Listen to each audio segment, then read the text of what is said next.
देखिए, माझगांव में जो हमें गणेश चतुर्थी के जो मिरवणूक निकल रही थी, उसके ऊपर कोई जिहादी ने अपना असली रंग दिखाया। हम लोग इनको हरे साहब क्यों बोलते हैं, वो कल फिर एक बार सिद्ध हो गया। जो गंगा जमुना तहजीब बोलने वाले, जो भाईचारा बोलने वाले, सर्वधर्म समभाव बोलने वाले, अभी वो बंदर गए कहाँ, कौन से झाड़ पे बैठे हैं, उन्होंने बताना चाहिए। फिर जो नियम ईद के वक्त लगता है, जो शांति तरीके से ईद के सभी त्योहार मनाए जाते हैं, फिर इस हिंदू राष्ट्र में हिंदुओं को अपने त्योहार मनाने का अधिकार नहीं है। ऐसी एक घटना जहां हिंदुओं ने ईद का कोई त्योहार पे किसी तरीके की तकलीफ दिखाई की है, ऐसा एक घटना कोई भी मेरे को बताए। किधर पत्थर मारा है, किधर अंडे मारे हैं। तो अगर आपके त्योहारों के वक्त कोई हिंदू गंदी नजर से देखता नहीं है, तो हम हमारे गणेश उत्सव, हमारे यहाँ हनुमान जयंती, राम जयंती, रामनवमी की जयंती कभी मना नहीं सकते? तभी ये सब घटनाएं क्यों होती है? फिर इस जिहादियों को पुलिस तो पुलिस का काम कर रही है, कल तुरंत केस भी दाखिल हो गई। मगर इस महाराष्ट्र में अगर इस तरीके की कोई भी जिहाद कोई करने की कोशिश करेगा, किसी भी तरीके से हमारे हिंदुओं की तरफ गंदी नजर से देखेगा ना, तो उन लोग को सभी को मिट्टी में मिला देंगे। इतनी ताकत हमारे महाराष्ट्र की सरकार में। उनका पाकिस्तान में बैठे हुआ अब्बा भी उनको पहचान नहीं पाएगा। ऐसी हालत करके उनको पाकिस्तान भेज देंगे, इतना याद रखना। सर, इनके पीछे वो आइडेंटिफाई हुए हैं, केस भी दाखिल हुई है, इंक्वायरी चालू है। मगर ये आखिर में मानसिकता का विषय है, ये माइंडसेट है, जिहादी माइंडसेट जिसको हम लोग बोलते हैं।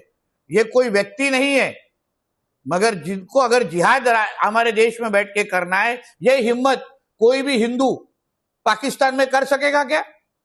इस तरीके का कोई भी ईद का या मुहर्रम का कुछ भी अगर त्योहार मनाया जाता है उधर, तो कोई भी हिंदू ने अगर पत्थर मारा तो उसको ये लोग जिंदा तो रखेंगे क्या? देखिए क्या हो रहा है बांग्लादेश में, कल ही 4 हिंदुओं को मार दिया गया है उधर।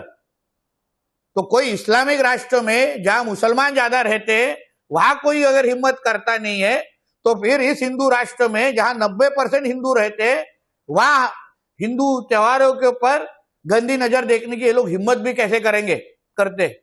इसलिए इस राज्य में हमारे देवेंद्र फडणवीस जी की सरकार है, हिंदुत्व की सोच की सरकार है। इन सभी को ऐसा सबक सिखाएंगे कि पाकिस्तान में बैठा हुआ अब्बा भी उनको पहचान नहीं पाए। ये मानसिकता इन लोगों पे कहां से आती है और इनके पीछे कोई है क्या? देखिए, गजवाए हिंद के अंतर्गत इनको इस देश को इस्लाम राष्ट्र 2047 तक बनाना है। और इसलिए जहां जहां हिंदुओं के त्योहार है, जहां जहां ज्यादा हिंदू रहते हैं, जहां जहां हिंदू अपना त्योहार मनाते, वहां इस तरीके की हरकतें करने के लिए ही इनको जिहाद करने को बोला जाता है। फिर कभी लव जिहाद करेंगे, लैंड जिहाद करेंगे, हलाल जिहाद करेंगे, और ये अभी नए तरीके जिहाद आए। तो इसलिए इन जिहादियों को, इस राष्ट्र को ही इस्लाम राष्ट्र बनाना है, और इसलिए ये सारी कोशिशें करते। पर इन भूल गए शायद कि देश में और राज्य में हिंदुत्व की सोच की सरकार है। इनका ये क्या अब्बा का पाकिस्तान नहीं है। ये बहुत सेंसिटिव मैटर है। इस पूरे घटनाक्रम की आप और सीएम साहब की कुछ फोन द्वारा देखिए, हम सभी एक दूसरे के टच में, हमारे सारे हिंदुत्ववादी कार्यकर्ता वहां टच में।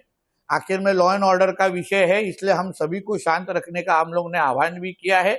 मगर सहन भी कितना करेंगे हम लोग? कभी ईद के वक्त, अभी ये हफ्ते में ईद है, हम लोग अभी कोई भी हिंदू इस तरीके से हरकत कभी करता नहीं।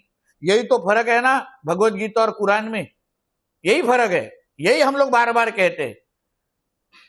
कभी कभी भगवत गीता और कुरान के सब सामने सामने रख के कभी तो पढ़ना चाहिए, तब समझ में आएगा कुरान पढ़ने वालों में क्या होता है और भगवत गीता पढ़ने वालों की जिंदगी कैसी होती।